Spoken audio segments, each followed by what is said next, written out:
70 के दशक की मायानगरी मुंबई। बॉम्बे पुलिस के एक बेहद ईमानदार और उसूलों वाले हेड कांस्टेबल इब्राहिम कासकर का परिवार रहता था। इब्राहिम एक ऐसा शख्स था जिसने जिंदगी भर अपनी खाकी वर्दी पर रिश्वत का एक दाग नहीं लगने दिया।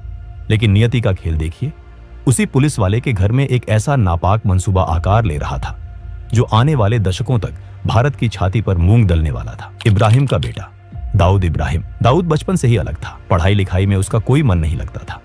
उसकी आंखें हमेशा अपने इलाके के उन भाई लोगों को घूरती थी जो महंगी घड़ियां पहनते थे, जिनके पास इंपोर्टेड गाड़ियां थीं और जिनके एक इशारे पर पूरा बाजार बंद हो जाता था। दाऊद की आंखों में मुंबई के अंडरवर्ल्ड का बेताज बादशाह बनने की भूख थी। शुरुआत हुई डोंगरी की सड़कों पर छोटी मोटी चोरियों, राहगीरों को लूटने और दुकानदारों से हफ्ता वसूली करने से। उस वक्त मुंबई पर राज था बड़े खिलाड़ियों का, हाजी मस्तान, यूसुफ पटेल और करीम लाला। स्मगलिंग की दुनिया पर करीम लाला का राज था। 20 साल के उस नौजवान दाऊद ने करीम लाला का गैंग ज्वाइन कर लिया। दाऊद का काम था स्मगल किए गए सोने, घड़ियों और हथियारों की कंसाइनमेंट को पुलिस की नजरों और बाकी दुश्मन गैंग से बचाकर सुरक्षित ठिकाने तक पहुंचाना। लेकिन दाऊद कोई आम गुर्गा नहीं था। वो सांप की तरह कुंडली मारकर बैठा था, बस सही वक्त का इंतजार कर रहा था। गैंग में करीम लाला के 2 सगे भांजे भी थे, आलमजेब और अमीरजादा। इन दोनों को दाऊद की बढ़ती हुई अहमियत और उसकी चालबाजी एक आंख नहीं भाती थी। एक रात एक कस्टम ऑफिसर ने करीम लाला के सोने की एक बहुत बड़ी कंसाइनमेंट पकड़ ली।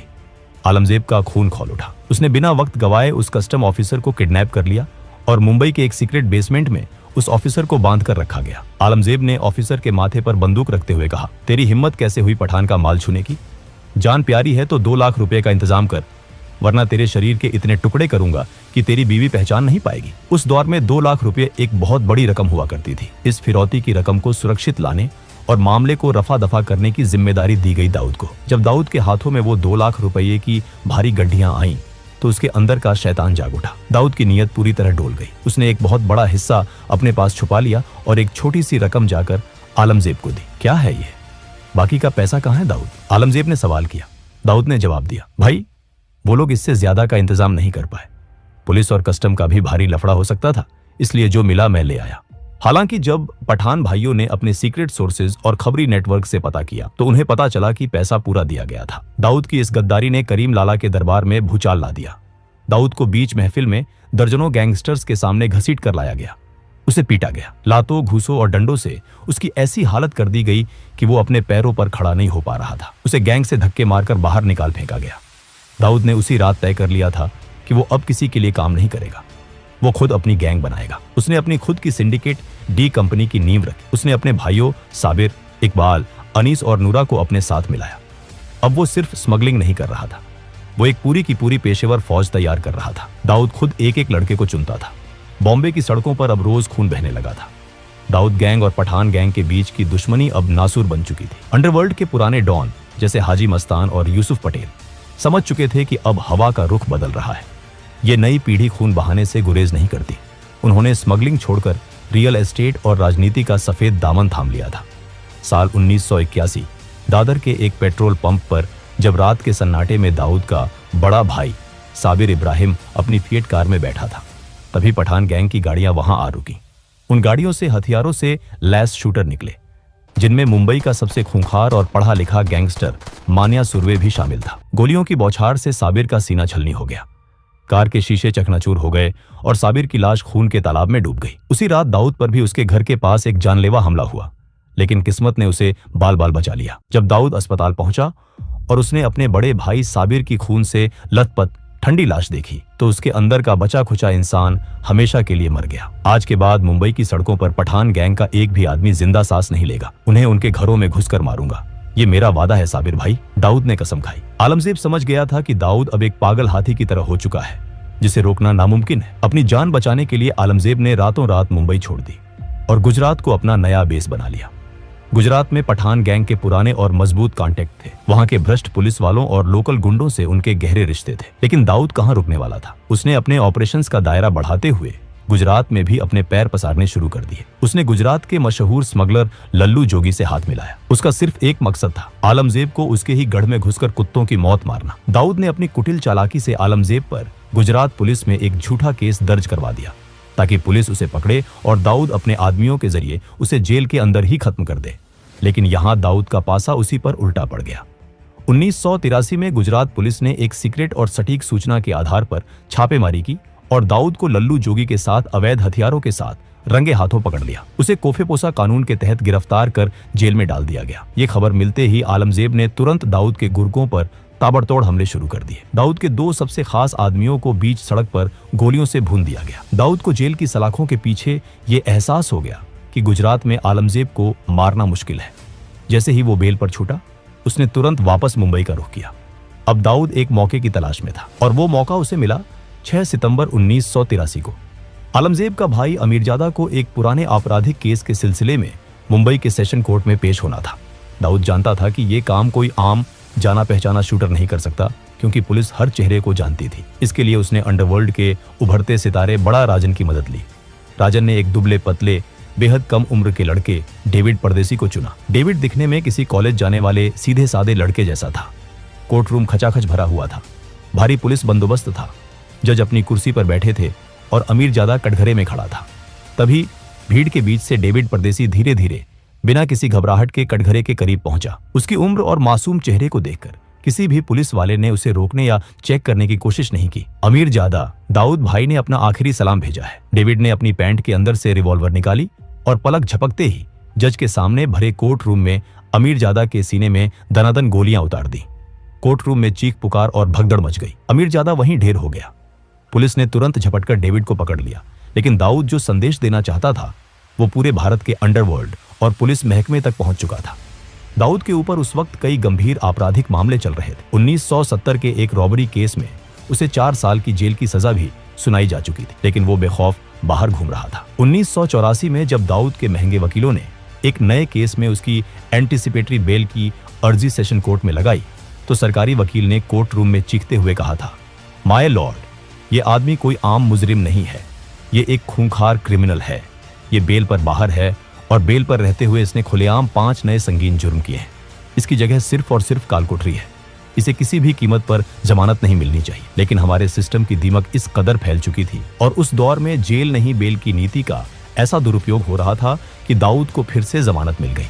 दाऊद अब पूरी तरह समझ चुका था कि इस सिस्टम को, इसके पुलिस वालों को और इसके वकीलों को कैसे खरीदा जा सकता है। उसने बड़े बिल्डरों, बिजनेसमैन और फिल्म प्रोड्यूसर्स को किडनैप कर भारी मात्रा में एक्सटॉर्शन शुरू कर दी।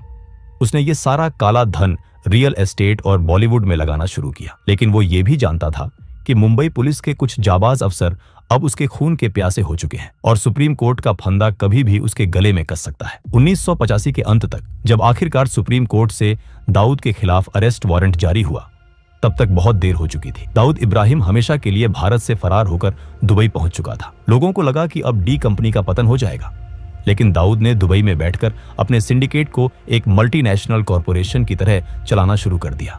बड़े बड़े पॉलिटिशियन, बिजनेसमैन और बॉलीवुड के नामी सितारे जब भी दुबई जाते तो दाऊद के दरबार में हाजिरी लगाना नहीं भूलते थे। उसी दौरान फिल्म मैगजीन्स में ये अफवाहें भी उड़ने लगीं कि दाऊद का बॉलीवुड की एक बहुत मशहूर और खूबसूरत एक्ट्रेस के साथ अफेयर है और उनकी एक बेटी भी है। दुबई में बैठकर भी मुंबई पर दाऊद की पकड़ जरा भी ढीली नहीं हुई थी। उसने भारत के हर बड़े स्टेट में अपने एजेंट्स, हिटमैन और शार्प शूटरों का एक बड़ा नेटवर्क खड़ा कर लिया था। रोमेश शर्मा जैसे पॉलिटिशियन से लेकर अहमदाबाद के खूंखार गैंगस्टर अब्दुल लतीफ और यूपी के किडनैपिंग किंग बबलू श्रीवास्तव जैसे लोग अब दाऊद के इशारों पर नाचते थे। मुंबई में दाऊद का सारा काम उसका एक बेहद खतरनाक गुर्गा रमा नायक संभाल रहा था। रमा नायक ने दाऊद के इशारे पर कई लोगों को मौत के घाट उतारा और धीरे धीरे वो खुद को मुंबई का असली बॉस समझने लगा। वही दाऊद ने भांप लिया कि रमा नायक की बढ़ती ताकत भविष्य में उसके लिए एक बहुत बड़ा खतरा बन सकती है। दाऊद ने रमा को खत्म करने के लिए एक बेहद शातिर चाल चली।